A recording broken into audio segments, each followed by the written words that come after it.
Guys, इस video में हम 2.5 प्रश्नावली के 14वें प्रश्न को जानेंगे। तो इस प्रश्न के अंतर्गत 2 प्रश्न आते हैं जिसे हम बारी बारी से जानेंगे।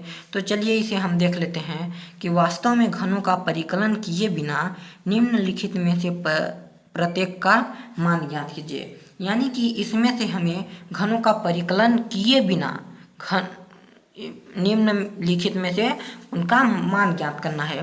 तो इसमें से हमारा जो पहला प्रश्न है वो है -12 क्यूब प्लस 7 क्यूब प्लस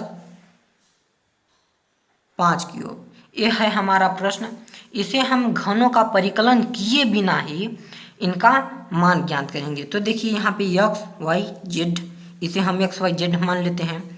तो x बराबर हम क्या मान लेते हैं? -12 मान लेते हैं। y बराबर हम क्या मान लेते हैं? 7 मान लेते हैं। और z बराबर हम क्या मान लेते हैं? z बराबर हम 5 मान लेते हैं। अब यहाँ पे आप देख सकते हैं कि यहाँ पे हमें घनों का परिकलन किए बिना ही इनका मान ज्ञात करना है। तो इसके लिए हमें एक सर्वसमीका की आवश्यकता है। ये वह सर्वसमीका है जिसे हमने 13वें प्रश्न में सिद्ध किया था। यदि आपने अभी तक 13वें प्रश्न को नहीं देखा है तो उस वीडियो के लिंक डिस्क्रिप्शन में है, आप वहां से जाके देख सकते हैं। तो 13वें प्रश्न में हमने सिद्ध किया था कि x cube plus y cube plus z cube बराबर 3xyz। इसे हमने उस वीडियो में सिद्ध किया था। यहाँ पे भी उसी की आवश्यकता पड़ेगी। तो यहाँ पे इसे अब हम आगे हल करेंगे, इसी सर्वसमीका पे लगाएंगे। तो हम क्या आगे पाते हैं कि देखिए x क्यूब है तो x का मान हमने 12 लिया था, y का मान 7 और z का मान 5 लिया था। तो इसी को हम इस पे लगा देते हैं। तो क्या होगा? -12 का क्यूब प्लस 7 का क्यूब प्लस 5 का क्यूब। अब यहाँ पे आप देखिए, यहाँ पे अब हम इसके मान पे लगाएंगे। इधर से अब हमें कोई भी आवश्यकता नहीं है, अब हम इसके मान से लगाएंगे। तो देखिए 3 है, 3 लिख देते हैं। x का मान हमारा क्या है? -12 है, तो -12।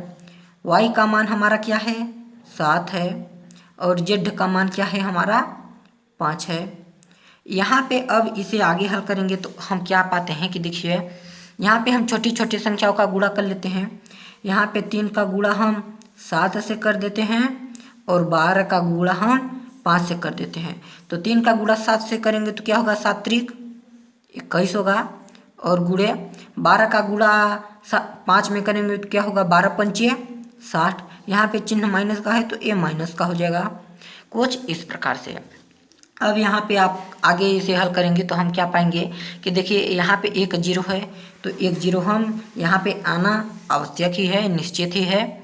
अब यहाँ पे हम क्या करेंगे? 6 का गुणा 1 में कर देंगे तो 6 1 कम 6 हो जाएगा। अब 6 का गुणा 2 से कर देंगे तो 6 दूनी 12 हो जाएगा। इस प्रकार से। अब यहाँ पे माइनस है, यहाँ पे प्लस है, तो प्लस माइनस माइनस लगा देते हैं या माइनस होगा। अब यही होगा हमारा पहला का आंसर। अब हम दूसरे प्रश्न को हल करेंगे। गाइस, यहाँ पे हमारा दूसरा प्रश्न है 28 cube plus -15 cube plus -13 cube. यहाँ पे भी हम x y z बराबर मान लेते हैं। तो देखिए x बराबर हम क्या ले लेते हैं? 28 ले लेते हैं। y बराबर हम क्या ले लेते हैं? -15 ले लेते हैं। और z बराबर हम क्या लेते हैं? -13।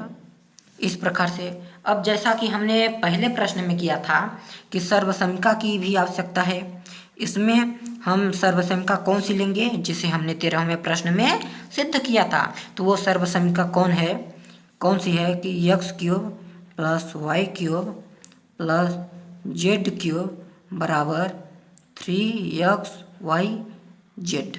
ये है हमारी वो सर्वसमीका। इसे हम स्टेप बाय स्टेप सॉल्व करेंगे। तो देखिए x y z का मान हमारा a है, इसे भी लिख लेते हैं क्या?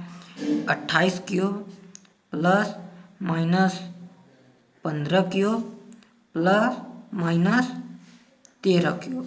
अब यहाँ पे जैसा कि हमने पहले प्रश्न को किया था कि अब हमें बस इसका ही मान निकाल लेना है, तो क्या करेंगे 3 इंटू एक्स बराबर 28, वाई बराबर -15 और जेड बराबर -13। इस प्रकार से यहाँ पर भी हम इनका इसी प्रकार से गुणा करेंगे कि देखिए 3 का गुणा हम 15 से कर देंगे और 28 का गुणा हम 13 से कर देंगे, या आप इसमें से किसी का भी गुणा कर लेंगे। तो यहाँ पे हम समझने के लिए यहाँ पे कर लेते हैं। तो यहाँ पे देखिए इसे जब हम हल करेंगे तो क्या पाते हैं कि 15 का गुणा यदि हम 3 में करेंगे तो 15 तिया कितना होता है, 15 तिया होता है 45। यहाँ पे माइनस है तो यहाँ पे भी माइनस लगेगा। अब हम 28 का गुणा 13 में कर लेंगे, तो 28 का गुणा यदि हम 13 में करेंगे तो हम क्या पाते हैं कि 8 त्रिक क्या होगा, 8 त्रिक 14। अब 28 का गुणा यदि हम 13 में करेंगे तो हमारा क्या आएगा 364। यहाँ पे देखिए प्लस माइनस है, ये प्लस में है माइनस में है, तो ये भी संख्या माइनस में ही होगी क्योंकि गुणा हो रहा है।